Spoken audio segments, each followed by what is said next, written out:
Gohan's been reset again, and it is a problem.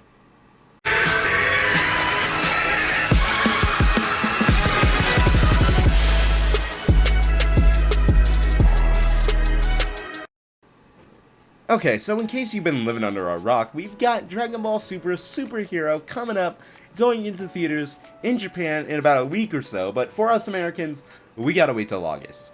Why? I don't fucking know, even though they should just go ahead, smash us together, put it in either June or August for a worldwide release. Why? Because, like, bro, we're getting spoiled on this. Like, people are just gonna get spoiled on this because of, one, the internet's pure existence as a whole, and people that fucking just cover Dragon Ball on their main channels, bro. Like, people are gonna get spoiled by this because people are just gonna record the scenes secretly in the theaters. They're just gonna have the fucking videos up, man. Just put it out the worldwide release, man. It's not even worth the trouble to do it separately. But, fuck it. I'm not the guy behind the scenes working on those. But it's whatever. On to the main subject at hand, dealing with our boy Gohan. Because as the movie draws closer to release, we get more trailers, more screen grabs, and as DBS Hype has so graciously provided, a summary from one of those said scenes. Because they've done it yet again, ladies and gentlemen. What have they done, Monarch, you ask? Oh, well. See, when there's a reset button on a console and you just hit it? Just reset the console, reset the game and everything. So take that reset button, right? Hook it to Gohan's character progression, alright? Now, imagine that they've just hit that again for the third time. But before we go into those full rants, let's just go ahead and take a look at the summary over here involving, the Piccolo and Gohan scene. So, Piccolo receives a call from Videl, right? And she's saying, hey, yeah, Piccolo, mind picking up Pan? Just going and getting her from school. Piccolo's just like, wait, what's going on with Gohan? Why can't he do that? Well, you see, Gohan's essentially just locked himself in the room, just focusing on his research on insects, apparently. That just got me. That just got me at the end of the summary, where it just basically reads, he continues his research on his insects. I'm like, I'm sorry, what? Piccolo is just like, I don't get this, because Videl really can't do it herself because she's got a tournament coming up. She's a martial art teacher. And I'm like, I'm sorry. She's still, okay, I'm gonna get ahead of myself. Before I make Videl part of the rant, I'm just gonna continue on this. So, Piccolo just heads over to where Gohan is. Gohan opens up, he's just like, oh, hey, Piccolo, what's good, bruh? And Piccolo just looks at him. He's like, bro, what has happened to you, man? Like, don't you train once in a while? Like, what if a threat comes down to Earth, got the grill out ready for the smoke? What happens then? And Gohan just gives the worst answer, bro. He gives the worst possible answer. Where it's just like, oh, if a threat comes, my dad and Vegeta will handle it. Honestly, bro, if any other Gohan fan was just reading this summary at this point, that would just literally hurt them. That would literally just hurt their souls at that point. And Piccolo's just looking at it, he's like, I don't believe this. So he just goes in for a swing. Gohan is able to block that shit. So it's not a complete L in this moment. Piccolo's like, okay, alright. Still got the blocks, alright. And he brings back his ultimate move. The greatest move of all time, one would say. The clothes beam. Putting Gohan essentially in the same clothes he's wearing, and he's like, bro, how do you feel, man? Do you miss the Namekian drip? The demon school drip, my guy. Your old gi, do you miss wearing these? The threads that you wore when you gave niggas hands, back in the glory days. Gohan's answer shatters hearts, I swear to God. It shatters hearts, my guy. He literally tells Piccolo, he's like, I don't know, man, this kind of feels heavy, like, hard to just move around in. At this point, I'm sitting here, I'm just like, bruh, it feels heavy. Like, you literally think back, you literally rewind the tape back to, like, OG Dragon Ball, earlier days of even fucking Z even. You have Goku and Piccolo, even some of the other Z fighters that wear weighted clothing. They're over here throwing all the mad hands, not even affected by the weight of the weighted clothing. But we take it back to Gohan over here, and he's like, bro, who turned up the difficulty? Who turned up the gravity? What's going on? Oh no, it's a little heavy here. And it's the fact that he says this shit's heavy. I'm like, bruh, no. They truly have reset him. And this is just what makes it a huge ass problem. That this is literally about the third or fourth time, if you count Resurrection F, the arc, and the movie as two separate times, it's about the fourth time they've fucking done this shit to him. And honestly, with them doing this, it doesn't paint Gohan in the most trustworthy light. And I know what some of you may think. It'd be like, Monarch, what are you talking about? Gohan's gonna get, like, stronger by the end of the film. You're about to watch this. He's about to get his ultimate form back. And then he's gonna go, like, even further beyond. And, like, get this new form that people have been wanting since, like, the Tournament of Power in the anime. When Piccolo walked up to Gohan and was like, Gohan, what if I told you this wasn't your final form? That there was still more heights for you to climb? Like, people were wanting it since then. Okay, the issue right here is, unfortunately, at this point, bring up two other issues that I have with this. Because Saiyan Scholar did a video roughly on the same topic, discussing, like, what's been going on with Gohan. And he brings up the fact that Gohan is this relatable character, and, you know, a lot of times it happens even with us as people in real life. Like, sometimes, yeah, we're doing our best, like, striving to do better, but there does come points in time where we just fall off, plus a little bit of ratio. It happens. It happens. You know, sometimes we were hitting that gym, like, couple weeks, couple months, and then, like, sometimes life happens, and we fall off a little bit. It's okay. But we just gotta get back on that horse. And Piccolo is being that horse for Gohan here. Okay, here's the problem with this. One, we did not need this to be the relatability factor here. There's more than one way to write a relatable character. There definitely is, and this does not have to be that main relatable thing. You can literally Hakai that and just wipe it out of existence. We don't fully need it. We don't. We really don't. Two, here's the problem with this. Okay, relatable, alright. But you also have to think, is this really even good to sit and watch? Do you really think people would ever appreciate sitting down and watching and or reading this for the fourth time in a row? Like, legitimately think about that. No one would appreciate that. And I know that people, again, are just like, okay, yeah, he'll get stronger by the end of the film, and this is only, like, the first act and, like, the beginning of the movie. The problem is that this is even a thing at all. We easily could have had this just be, oh, what's Gohan up to? Oh, he's just busy with work. He's been mad training. Gohan opens the fucking thing. He's mad jacked. He's got his fucking hair actually not messy, and that shit's spiked up. He's still raring to go. Piccolo sees the fighting spirit still there. He's just caught busy doing some shit, and they just have a different conversation.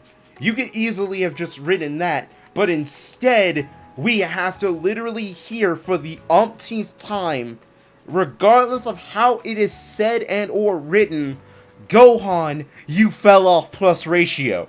It's not really the best thing that someone wants to hear and or read again when they're reading or watching what should be new material featuring their favorite character. So at that point, we then have to see Gohan climbing the ladder again, as we saw in, like, a lot of the trailers. As we saw him having to literally go from, you know, Super Saiyan 2, go to Ultimate, got that back yet again. And for us to, like, literally sit at the edges of our seat for that hopeful moment that's like, yes! Did he go further beyond? Yes, he did it! He did it! He went further beyond! But this is where we have the main problem. That Dragon Ball Superhero, I almost blanked on the fucking title. Based on, I'm literally just so far done with this shit. I almost blanked on the damn title, fucking wow. That Dragon Ball Superhero has literally made Gohan untrustworthy as fuck. Like, you can't even trust Gohan whenever he is on screen or on panel whatsoever. It's like, oh yeah, he'll get stronger, he'll be right there, but this is like, okay, but that's great, but then the next time we see him, even if he got that new form, what if he's not even strong enough to transform back into it? What if he's just that same Gohan all the way back in Resurrection F that could barely hold Super Saiyan 1? Super Saiyan 1 this man could barely hold at that point. And then we just run into him again, it's like, oh, I can kind of hold Ultimate, but I can't transform back into that other thing. Or, hey, I'm able to transform into that Beyond Ultimate stage, but it's somehow, for some reason, not as strong as it was prior when I showed off like that Super Saiyan 2 in the Buu arc, and that wasn't as strong as it was when I faced Cell. We kind of run into those problems. That we never want to run into those problems where we're starting to see Gohan supposedly being all the way up here, all the way up at the top, but then for some reason next time we see him, he's bottom tier, bottom of the barrel, and we're seeing him yet again be bodied by the likes of Krillin. And speaking of Krillin, when we get to this point here, we already saw him at this point getting bodied by Krillin during the Tournament of Power when we were getting to that point when they were about to make the teams and everything. It was fresh after the exhibition match, and Gohan was pressing X to down on Krillin, and then Krillin bodied him, even though everyone watching that episode knew, like, there was no way in any real scenario that Krillin would ever beat Gohan. Yeah, you say, oh, he had the fucking solar flare times whatever number, I believe maybe it was 100 that he had, and he did that shit. But then you also would have to remember, in the prior fight that he did before that, he was dealing with something deadlier that was infecting his entire body, but somehow managed to still get the drop on the enemy, but somehow couldn't do it here. Now, a lot of you guys already didn't like that. What if we land on the point where, and coming back to Videl from the summary, hearing that she is a martial arts instructor, what if at this point, since we're seeing Videl still putting in this work, so you being a martial arts instructor, what if one day, you know, should they bring in like the Super anime back, or, you know, we're still reading the Dragon Ball Super manga, that we just open up a chapter or open up an episode and we see Videl body Gohan? That just, I would never be able to let that sit. And I know what you're thinking, it's like, bro, Monarch, that is impossible. Like, Videl could never, you know, take the likes of our son, Gohan. Like, you would think, yes, like, that would be the full-out assumption, that Videl would stand no fucking chance against Gohan. But that's the problem, as we've now perfectly put in a clear picture here that Superhero is showing that we can't just trust Gohan's progression. We just literally can't whatsoever at this point. Because we be seeing Gohan now, we know he's supposed to be climbing up to new heights. We know he's out here looking badass for the sake to protect his daughter, get her back, fighting alongside Piccolo, Goten, Trunks, everybody to, you know, save the world from this threat. But then we never know, next time we see him, he's like this again that we see him at the start of the film. Or even worse, we see him just like the Resurrection F Gohan. At that point, we can't trust it. And that's the worst thing that this film has basically proved. I know a lot of people have gone online saying like, oh, this is like Toriyama, putting in his own sort of story, but like, that's the problem here. That's a bit of the issue. Yes, I can understand him wanting to show his own perspective since, Dragon Ball Super as an anime and to an extent the manga are handled by a variety of different people, and maybe he wants to put his own, sort of take in and how Gohan got his groove back in a lot of measures. But here's the problem. While I can understand Toriyama wanting to do this, I get it. I can understand that. But given everything that we as an audience have seen, it kind of fucks with that. And us seeing yet again, they've reached out to the console, hit the reset button, and Gohan's back to square one. And we have what we have now to just watch it all over again. And who knows if we're gonna have to do it again after this film. But that's just been my opinion. Because for me, I really feel like this has just been the problem of literally making Gohan an untrustable character. Because literally at the end of this movie, I can literally sit here and say, man, alright, I can't wait to see Ultimate Piccolo put in more work. I can't wait to see, this aged up Goten and Trunks put in work. Oh, I can't wait to see, possibly if it happens in the movie, since, movie's not out yet, especially over here in America. I'm just throwing a guess. I can't wait to see shorter hair 18 put in work. I can't say the same for Gohan because it is literally almost like a Pokemon randomizer on where he's gonna be at the next time I see him. I can't sit here and say with confidence that he is going to be at the top of his game of where he could be. Where even if he surpasses by some weird ass miracle, that if he surpasses Goku, Vegeta, fuck it, even Broly by like even a tiny hair, I couldn't trust that he'd be on that same level the next time I saw him. But as I said, that's just one man's opinion. Let me know down in the comments how you feel about this. Do you guys feel that them doing this for the third, fourth time has just essentially made Gohan an untrustworthy character? Let me know your thoughts down in the comments below. If you enjoyed this video, drop a like, subscribe if you have not already, and if you want more updates on the channel when the video ends, definitely go head over to Twitter and hit me up with a follow over there. And if you want to catch me gaming in real time live, follow me over on Twitch as well. I'll be leaving links to both my Twitter and Twitch in the description below. But that's going to do it for me. This has been the Monarch, and I'll be seeing you guys later.